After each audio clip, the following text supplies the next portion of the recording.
She is already on her knees when the gates open. Hippodrome of Constantinople, summer, midday heat.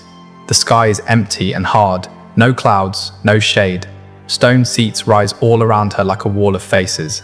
50,000 people are packed into those seats. Some are standing, some are leaning forward. All of them are looking at one point. Her, Helena, 23 years old, born into a noble blue family, now kneeling alone in the center of the arena. Her wrists are bound in front of her with iron. Her ankles are shackled so tight she cannot stand, cannot turn. If you're drawn to real history where innocence is destroyed in silence, comment where you're watching from and stay with me. The chain forces her into one posture, low, exposed, on display. She can feel the sand burning through the skin on her knees and palms. She has been here long enough that the pain no longer feels sharp. It feels distant, like it belongs to someone else. The noise around her never stops. People shout to each other, laugh, argue. They're not talking about races. There are no chariots on the track. They're talking about her, guessing what will happen, betting on how long she will last, trading rumors about what she did to deserve this. Helena does not know what they have been told. She was not given charges. She was not given a sentence. All she was told was to kneel and not move. Then the sound changes. Behind her, metal scrapes against stone. A heavy gate slides open. Voices shout in commands she cannot make out. There is the clatter of hooves on solid ground, then the dull thud of those hooves hitting sand. The crowd reacts instantly. The noise rises like a wave, rough, excited, hungry. Helena twists as far as the chain allows. She cannot turn fully. She can only see out of the corner of her eye, dust, movement, something large and dark. Then she hears it breathe. Low, rough, close. A bull. They have brought a bull into the arena, and they are driving it toward her. This is not a random cruelty. This is not a simple execution. This is a staged moment, a message. And this is still not the worst part. The bull walks slowly, deliberate steps, guided by handlers with ropes and poles. It is not charging, it is not confused. It is calm. The handlers keep it just far enough away that Helena can't feel it yet, only hear it, only imagine it. The crowd starts to chant now, not for her, for the moment they paid to see. Helena's breath comes in short bursts, her shoulders shake. Her hands are trembling against the chains. She tries to think of anyone she knows in the stands. Family, friends, people who shared meals with her. Are they watching? Do they look away? Or are they leaning forward like everyone else? The bull steps closer. She can hear the sound of its breathing more clearly now. The weight of it. The power in each exhale. Someone in the stands shouts her name. Not kindly. Helena drops her head. She does not know, yet, that this moment is not about killing her body. It is about killing something else. Her name, her standing, whatever future she might have had. She does not know that other people have already died in this arena this week. She does not know that the men watching from the shaded imperial boxes above believe this is the safest way to control a city. She only knows this. The bull is behind her now, close enough that she can feel the heat of its presence, though it has not touched her, and nobody moves to stop any of it. This is not the moment when things went wrong. This is the moment when the system worked exactly as designed.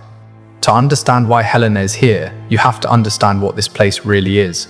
The Hippodrome was built to look like entertainment, 400 meters of track, stone seating for tens of thousands. An ornate imperial box, the Kathisma, where the emperor and his court sat above everyone else. On race days, the arena was full of color. Blue and green banners, chariots painted with symbols, drivers treated like celebrities. But under the surface, something else was happening. Beneath the sand, there were corridors and chambers, storage rooms, holding cells, hidden passageways that allowed guards to move people in and out without the crowd seeing. The Hippodrome was not only an arena, it was infrastructure, a place where the emperor could look down and see the entire city gathered in one space. A place where loyalty could be measured by where people sat, what colors they wore, how loudly they cheered. A place where obedience could be rewarded publicly, and where disobedience could be punished just as publicly. What you are watching happen to Helena did not begin with her arrest, it began with the factions. In Byzantine Constantinople, people were not just citizens, they were blue or green. Originally, these were the teams that raced chariots. Over time, they became something much more. They turned into political parties, street gangs, religious pressure groups, private security forces. If you were born into a blue family, you were expected to live and die blue. If you were green, the same. They had their own leaders, their own meeting halls, their own ways of enforcing discipline. They could organize quickly, they could fight in the streets, they could turn a crowd into a weapon. The hippodrome was where this loyalty became visible. Blue sat on one side, green sat on the other. You wore your colors, you cheered for your team, you joined in the chants. If you stayed silent, people noticed. If you cheered at the wrong time, people noticed. And when the emperor looked down from his box, he saw more than chariots. He saw a map of his city's loyalties. He saw who might support him, who might resist, who might be persuaded or punished. The factions gave emperors a powerful tool: promise favor to one side, threaten the other, play them against each other so they never unite. Most of the time, this balance held. But when it broke, the hippodrome became something else entirely. It broke in the year 532. Taxes had risen, religious conflicts had sharpened, resentment simmered in every district. The blues and greens were both angry, not with each other, with Justinian, the emperor. For once, they shouted the same word: Nika. Victory, not victory on the track. Victory over the man in the purple robes. On January 18th, the hippodrome was packed. Chariots were ready, drivers stood by, none of it mattered. The crowd turned away from the starting gates and toward the imperial box. Tens of thousands of voices merged into one chant: Nika, Nika, Nika. They demanded that Justinian dismiss corrupt officials, lower taxes. He did hear them, he just did not answer the way they expected. At first, officials were sent to negotiate. They were shouted down, forced to retreat. Then Justinian made a choice. He ordered the gates sealed, every exit, every passageway that led out of the arena, locked. People only realized slowly. At first, the chanting faltered. Then it stopped. Confusion spread.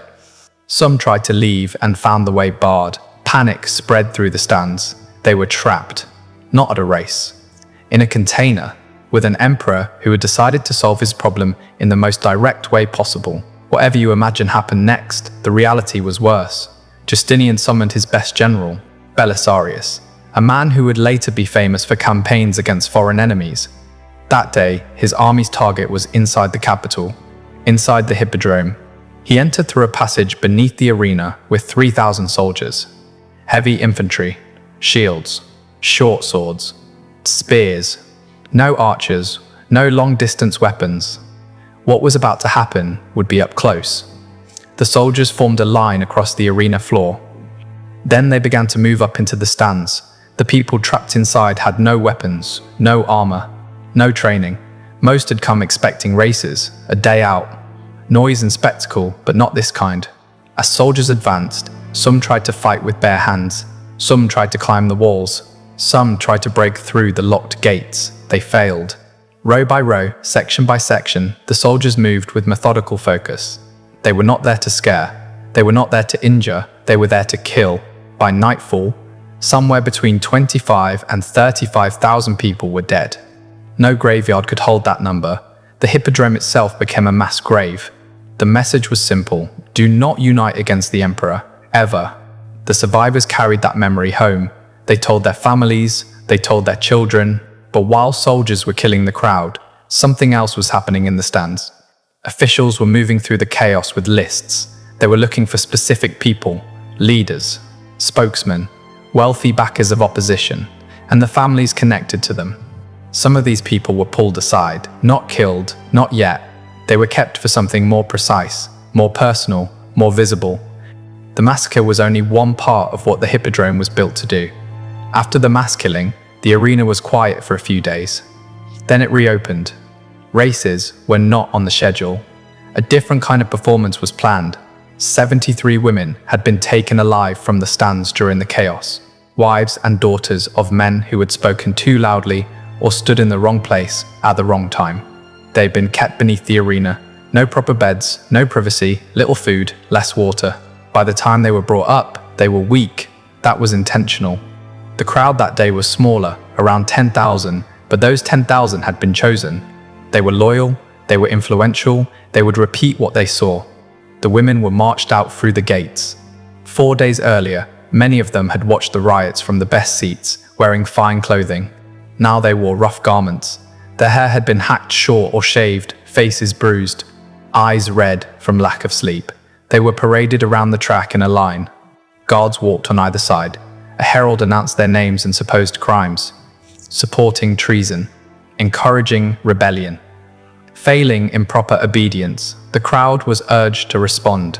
They shouted insults. They threw what they had, rotten food, clods of dirt, whatever could sting without leaving obvious permanent marks. The women were forced to complete the entire circuit of the track, 400 meters. If any fell, they were pulled back to their feet. They were not allowed to shield their faces, not allowed to speak, not allowed to look away. At the end, they were brought to the center of the arena and made to kneel. Their sentences were read: exile, confiscation of property, loss of status. They lived, but the people in the stands did not remember them as living people. They remembered them as examples. This is what happens to women who stand too close to the wrong men, who fail to keep their place, who are present when power is challenged. Their families lost more than land. They lost a future. You are watching the same process being applied to Helena. Her punishment is not about blood. It is about erasure. The Nika massacre changed something in Constantinople. The Hippodrome did not go back to being just a racetrack. It proved how effective a single public space could be for controlling an entire population. From then on, it became one of the empire's main stages for political punishment. Some of these punishments were quick, blinding, for example. The Byzantines used blinding as a way to remove rivals without killing them. If a man could not see, he could not lead armies, he could not read documents. He could not sit confidently in the imperial box and look down at the people below. But he could walk through the city as a warning. People would see him and remember. Romanos IV, a former emperor, is one of the most famous cases. After military defeat and political betrayal, he was brought to the Hippodrome. The crowd gathered to see what would be done. His crimes were read aloud, not just failure, danger, endangering the empire itself. Then his site was taken, not in a hidden room, not in private, in front of people who understood that they could be next if they backed the wrong man. The accounts do not linger on every detail. They do not have to. Everyone present knew what it meant to watch a man walk into the arena one way and be led out another. Alive, but reduced. Blinding was efficient. The methods developed in the Hippodrome went further. Sometimes, chariots themselves became tools of punishment, not for winning races, for ending lives. A rebel or assassin might be tied behind a chariot instead of seated inside it. Arms bound, legs secured, then the horses would be driven around the track, not at full racing speed. Slow enough for everyone in the stands to see the body jerk with each movement. Slow enough for the punishment to last. People knew what sand and stone could do to a human body dragged across them. The point was not to surprise the crowd. It was to show exactly what happened to those who challenged power. Word of such executions traveled quickly. You did not need to see one to picture it. You only had to hear the way survivors talked about them, carefully, quietly. Helena grew up hearing stories like these. They were meant to keep her far away from politics. They did not. Not all spectacles involved blood. Many focused on public humiliation, especially when the target was a woman of status. Execution could create a martyr. Humiliation broke people without giving them anything heroic to cling to. The ritual called the procession of shame followed a pattern. A noblewoman might be accused of adultery, or suspected of witchcraft, or simply be connected to the wrong faction. She would be arrested, held below the arena, and stripped of everything that marked her rank. Her elaborate hairstyle cut off, her fine clothing replaced with something plain and rough. Her jewelry removed. Then she would be brought into the Hippodrome, not during an empty afternoon. During a day when people were already gathered, she would walk the circuit of the track while her name and supposed offense were shouted out. The crowd was encouraged to jeer, to insult, to laugh, to point. At the end, like the women after the Nika riots, she would kneel in the sand. Her sentence might be exile or confinement to a convent, rarely execution. The goal was not to end her life, it was to end her identity. From that day on, people would remember her not as a noblewoman, but as the subject of a public spectacle. Her name would become a shorthand for disgrace. Theodora, the powerful empress married to Justinian, understood this system well. She had grown up on the edges of the hippodrome's world, not noble, not respected. When she gained power, she used the arena against women who had once insulted her. They were brought in, paraded, shamed, erased, then sent away. Their social deaths were complete before their physical deaths ever came. All of this history is hanging in the air as Helena kneels in the sand. She knows what this place can do. She has seen people led into the hippodrome and come out different, or not at all. She knows there are cells beneath her feet, tunnels, storage rooms. She knows men in fine clothing are watching from the shaded imperial boxes above. The bull behind her does not know any of that. It only knows the pressure of the handlers' ropes and the sound of their voices. It snorts, shifts its weight, steps closer. Helena can feel the vibration through the ground now. Her breathing speeds up. For her, this is not an abstract lesson in power. It is a direct, personal terror. She believes she is about to die, not later, now. She believes that whatever story is being told to the crowd with her body will end in her death. The guards do nothing to correct that belief. That is the heart of this spectacle. They let her mind run through every possible horror. They let the crowd project their own ideas of what might happen. They let fear do most of the work. The bull's head lowers slightly. The crowd leans forward. This is the moment they will talk about later. Did she scream? Did she stay silent? Did she beg? These questions matter more to them than what actually happens. The handlers keep the bull just close enough. Helena can feel its breath on her back. She screams. The sound cuts through the arena for a moment.